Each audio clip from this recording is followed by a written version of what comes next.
I'm gonna take home all the things that I need to do a pour over, and my wife's gonna be like, what are you doing? The coffee's great, but what we've come to really love about it is gathering our thoughts, connecting with each other, slowing down before we speed up to get through the day, really become an important part of our life. Farmers, brewers, hunters, packers, badgers, cheeseheads, neighbors. No matter what name we go by, we are bound together by our roots. These are the people, the stories, and the patriotism from inside Wisconsin. Welcome to Deeper Roots with Blain's Farm and Fleet. Another episode of Deeper Roots with our friends at Blain's Farm and Fleet takes us to the lake life. This is so worth it. Ryan and Sheryl, Nordskov Coffee, thanks for having us out. Welcome. Welcome, thrilled to have you here. Amazing view at Whitewater Lake and amazing coffee. Tell us about Nordskov Coffee. We were living here at the lake life during the pandemic, and Ryan got to starting hobbies. Was always like super into coffee. We both worked corporate gigs and I used to walk to work. The best part of my day was to stop for coffee on the way to work. And then as we were reflecting during the pandemic, got pretty interested in coffee as a hobby and then eventually a career, but had always drank it, kind of went down the rabbit hole of how to brew it better at home. That same rabbit hole took me to at-home roasting. And I learned that with a little bit of the spirit of adventure and a popcorn maker sourced from the local Goodwill, that you could indeed roast coffee unsafely at home on your porch. Disclaimer, do not try this at home. Started roasting coffee and it ended up getting pretty good. And it is pretty good. Yep. I can vouch for the coffee that it is pretty good. Yeah, we started sharing it with friends and neighbors and decided, we're getting a lot of really good feedback. Maybe there's something here. Isn't that how all really cool small business success stories start? Yeah, I was doing this on my porch and in my garage, and next thing I know, I own Amazon, right? Yeah. I always loved drinking it, loved roasting it, but together we loved sharing it. Mm-hmm. And that was actually where the business was. I think when businesses grow, it's when people find that they love not only the making of the thing, but they love the sharing of the thing. And not just sharing the actual coffee beans, but like having a cup of coffee, having a conversation, talking about a small business, getting something off the ground. We love what happens over a cup of coffee too. I want to know about how you've grown the brand by growing relationships with other people. One-on-one at the farmers market in Janesville. We do not have a brick and mortar store, so our relationships are over a kiosk farmers market every single Saturday, getting to know their names and their stories, and they have babies, and we're part of that story on Saturday mornings. And that's so powerful, right? And our customers have become our friends, and our friends have become our advocates, and it's super powerful. Yet I can't help but hear that this is about helping others dig deep roots as well. That was something we never saw coming, was how many people were like, we want you part of the small business community here. We have ideas, we can help you. All share a love for the place. We all connect as people, and we all want to play our own unique role in creating something special right here. And so here we are now sitting on a lake. How did you get here? We're not going to talk about the state that you came from because that's against our core values. I grew up in Indiana, so I'm not from Wisconsin, but my family, ever since I was born, would vacation in Wisconsin. This was a place my family came to relax, retreat. Always in the back of my mind wanted to end up having a lake house here. One day when we were actually looking at some places in a different town, we just randomly decided to drive over here. We didn't see a house, we didn't see a place, we just said, this is it. We bring Nordskov into it too. It's like the brand is linked to the place. We fell in love with the place, we settled in the place, and the brand is and will always be part of that. And Nordskov actually means North Woods in Danish.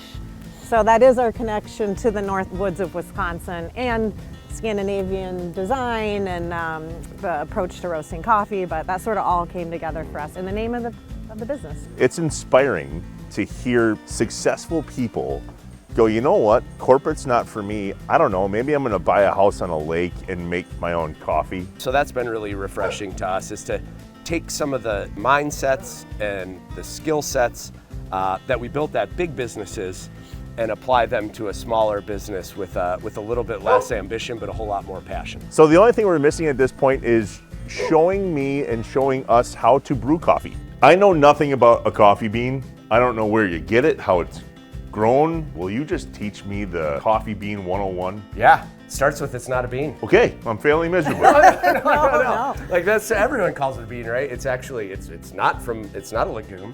It is the seed from a little shrub that fruits, and those fruits are cherries. And inside those cherries, there's 2 little seeds.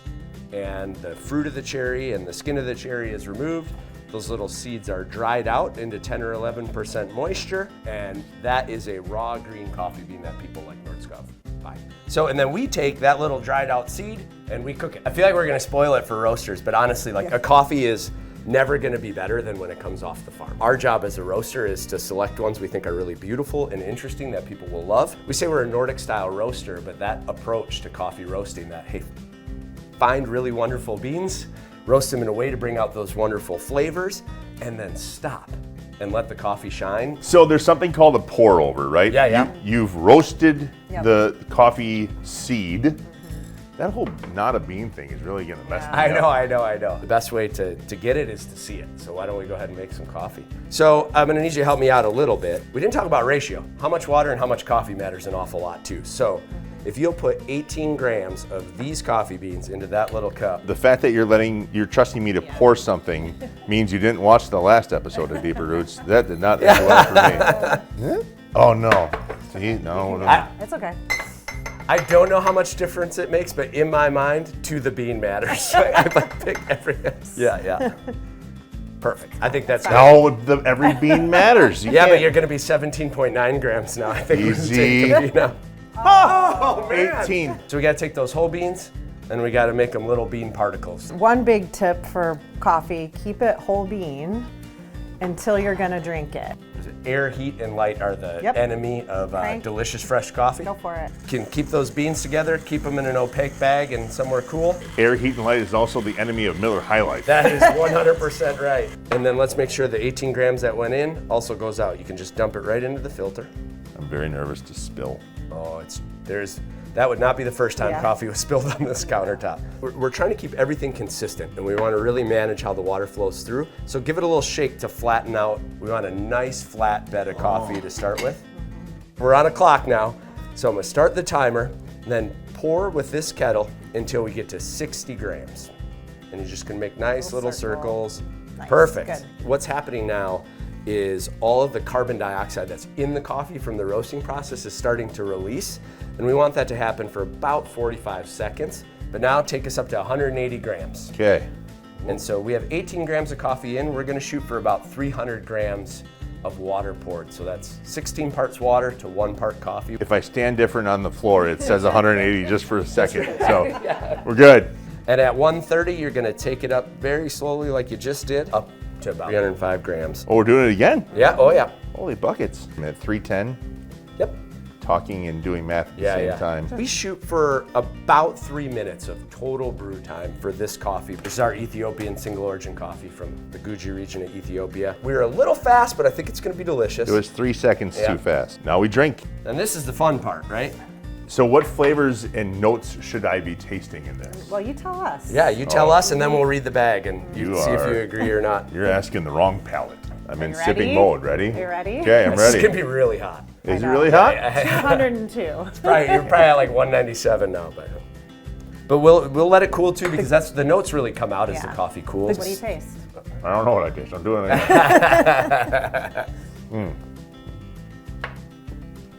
Cocoa? Is there some? Yeah, sure. Yeah. Almost like, I would call it dry oaky.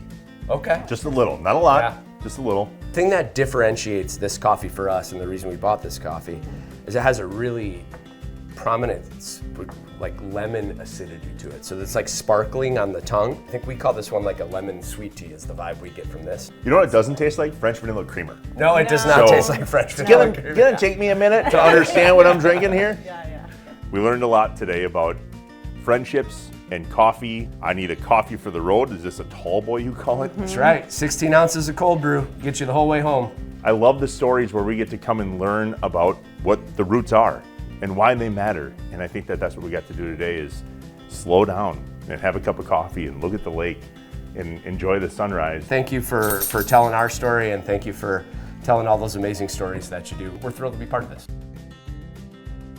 You're about to wreck me, I think. I'm not gonna enjoy any other coffee for the rest of my life other than this. How'd you do in biology class? Terrible, I actually. know. Yeah, terrible. Who knew? We need all the science. You're faking it really well. Exactly. Introduce us to John Denver, Yeah. if you would please. senior pit bull named John Denver. He demands to be the center of attention. We're going to learn throughout this podcast. Turns out he will be featured. This is where the magic happens. Is that how you would say it? There's no like good dad joke for this. Yeah. This is where the bean meets the roaster. I can't think of a word bigger than magic, so let's go with where the magic happens. Confession.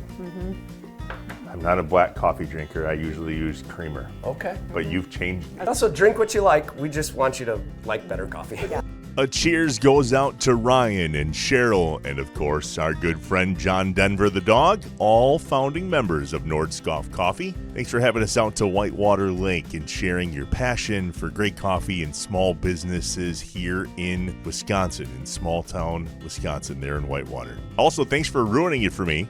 Your coffee's amazing. Can't wait to drink more. If you'd like to learn more about Nordskov or sip some of their incredible coffee, head to nordskovgoods.com and follow them on social media. But the best way to connect is in person. You're going to have to trust me on that one. So make a trip out to the Whitewater area sometime or catch them at the Janesville Farmers Market during the summer months. You won't regret it. If you'd like us to connect with you, there's a few things you can do. Number one, fill out the form on the website, farmandfleet.com/deeperroots, and let us know which story we should share next. Maybe it's yours. If you're watching on YouTube, like, subscribe, and let us know what you loved about the episode in the comments below. And if you're listening to the podcast, leave us a 5-star review. We'd really appreciate it. All right, time to recaffeinate. We'll see you next time.